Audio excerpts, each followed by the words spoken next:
Today on CCX News, an extreme example of cat hoarding, how police in Crystal were able to crack the case. A Crystal woman is now charged with 10 felony counts of animal mistreatment. According to charges filed, Crystal police began investigating after learning of illegal dumping incidents in Plymouth. Police tracked down a man who had dumped several bags full of feces on several occasions along Bass Lake Road in Plymouth. That man pointed police to his girlfriend's home in Crystal. It was there where police and animal rescue workers found more than 120 cats. All of the cats were malnourished and had upper respiratory infections. 9 of the cats were so sick they had to be put down. Dr. Graham Brayshaw with the Animal Humane Society says such a case is extreme but not uncommon. He also says there's been a rise in hoarding cases, but there's a reason for that. We don't suspect there's actually any increase in this type of behavior that's occurring. It's actually on the positive. It's that people are reporting. People are speaking out when they see this kind of situation. The Animal Humane Society accepts reports about suspected animal abuse or neglect. With traffic fatalities on the rise in Minnesota, Brooklyn Park Police will soon have a new tool to help them crack down on distracted driving. Brooklyn Park is adding a new Ford F-150 to its fleet of vehicles. The truck's higher vantage point makes it easier for officers to see if drivers are distracted, not wearing their seatbelt, or engaging in other dangerous behavior. We've had some very tragic motor vehicle crashes in this city, some that I've been on myself, and those are really, really difficult. The loss of life because somebody is so selfish enough to pull their phone out and can't pay attention to the responsibility that comes with driving on the road. Something needs to be done.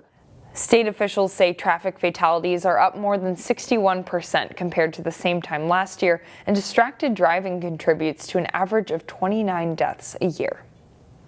The Osseo School District is finding some of its schools a little too crowded. As Kevin Miller reports, a school expansion and a brand new elementary school should give students some breathing room.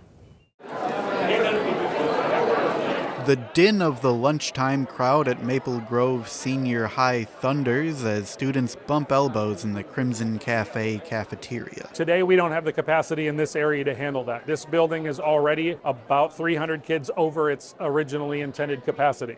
So you can see behind me with the sounds, we're busting at the seams a little bit here.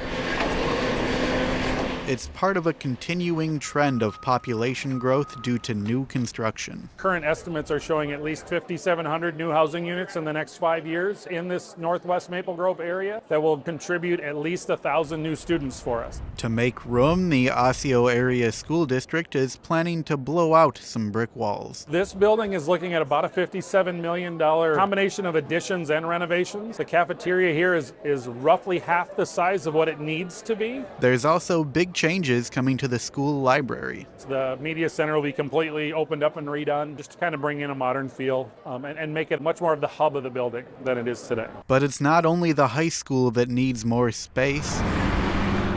The strategic plan at the district calls for construction of a new school in northwest Maple Grove. So we own a piece of property up near the Hindu temple. It's about 34 acres, and we are planning for a elementary of a little over 1,000 students. The $60 million school is in the design phase. We're excited. We haven't built a new school in this district in almost 25 years, so we're overdue and ready. These are only 2 of the Osseo District's 66 planned construction projects. We've already got the first 2 teed up in Brooklyn Middle School and Northview Middle School that will start this summer. Kevin Miller. It's overdue. It's time for our community to have this. CCX News. Construction of the new elementary school starts in 2025 and will take more than a year. The Maple Grove Senior High expansions will run from 2025 to 2027. It's an impact that extends beyond the classroom. We introduce you to an Osseo Area Schools program that's a win-win for students and the community. It's like I was doing grocery bagging with my team in Cup Foods. Twice a week, Yep. you can find Abby I put the stickers on the bag. flexing his soft skills. I feel proud that I worked hard all the time. Today's 1-hour shift follows an assembly line. His classmates fill the bags, and Abby seals them. Those are the bag for kids that I helped with Tony and Nora. And no one's having more fun with the assembly line than Bryce. Hold! There! These District 279 students are learning work skills and then some through community-based vocational training. It's all meaningful work. Work experience coordinator Eileen Baker says this is just one opportunity to prep students with disabilities for the workforce. We want to ensure that they will have successful employment, and this is part of it. It's even more meaningful knowing these bags are going to families experiencing food insecurity. This is our favorite kind of community partnership. It's that win-win. It's that there was a need, and then we have a need to have a variety of work for our students to complete.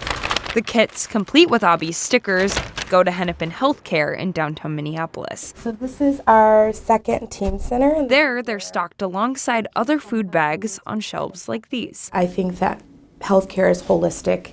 We're treating not only like physical ailments, but also socioeconomic and emotional and things like that too. Medical assistant Christy Montgomery helps distribute them to patients who need them. I think it's been super impactful for our patients and our families. And it's kind of cute to see the kids walk out with their little bags, you know. And back in the production lab, Baker says the impact comes back around. It gives them a good feeling to know that they're doing something meaningful that helps others. Community-based vocational training is always looking for more opportunities to help its students grow. If you have a project they could do, you can contact Eileen Baker. We'll have her details on ccxmedia.org.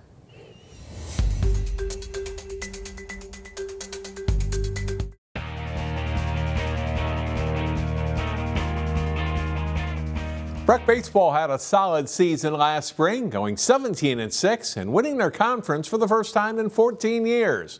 The Mustangs look to continue that success into this season. Ches Moots has more. Breck baseball is out to prove that last year wasn't just a one-time catch. Nate Miller, Thomas Bellman, Colin Mitchell, and Max Aronson are captains, and 4 of the Mustangs' 8 starters returning back from last season. We've all been training kind of since winter together, and I think our thing is we're kind of trying to do everything as a team and just like use our experience as a team together. Bellman and Mitchell were all-state players from last year, but top to bottom, Breck feels like they have a lineup that can match anyone. I think 1 through 9, our guys are one of the best in the state, if not the best. We've got a lot of guys who are tough outs, guys who can work the count and put the ball in play. Also guys who can hit for power, extra base hits. With so many bats back, the expectations are set high. We're Iron State. It's been 20 years since we last made it there, and I think these guys are ready for the challenge. That is 100% our goal. I think with all of our returning experience, I think we have probably the strongest team we've had in 20 years. Breck's confidence was built up from last year, but the Mustangs aren't banking on that guaranteeing success this year. Doesn't matter if we won a couple games last year, and we ultimately didn't get where we wanted to be, so we're ready to get there. That mindfulness and maturity has Breck hoping to rewrite 2 decades of history with this group sketching their own path. I think we'll have a special team this year, a lot of special players, and I think we have the capacity to make a lot of special plays. In Golden Valley, Chaz Moots, CCX Sports.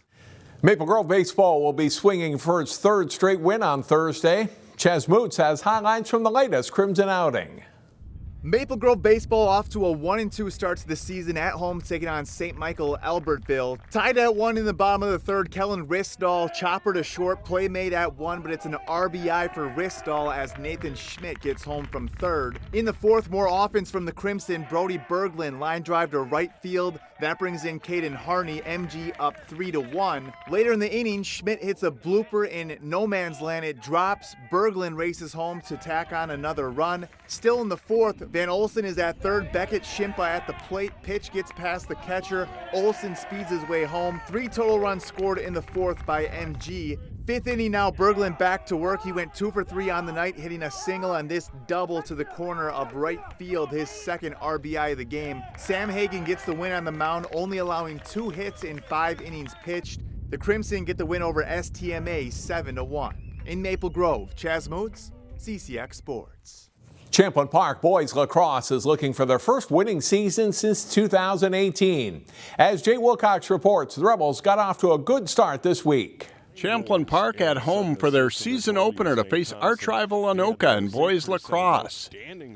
Down 1-0 in the second quarter, Champlin Park's Ryan Corton bounces the shot home. This low-scoring game is tied up 1-1 at halftime. The third quarter is all Rebels. Gavin Bosch turns and rips a shot home for Champlin Park as they go up 3-1. The Anoka defense miscommunicates on the switch and allows Matthew Burge plenty of room to get to the net to score, and Champlin Park seems to be in command, leading 5-1 after 3 quarters. But the Tornadoes storm back. Ethan Mossman weaves his way through traffic to bounce a shot in, and Anoka is back within a goal at 5-4 with about 3.5 minutes to play. But with Anoka pressing for the tying goal, they give the Rebels an opportunity, and Austin Johnson cashes in just before he's knocked down. That seals a hard-fought 6-4 win for Champlin Park over Anoka. Jay Wilcox, CCX Sports. Find more prep sports games and highlights at ccxmedia.org and follow us on social media.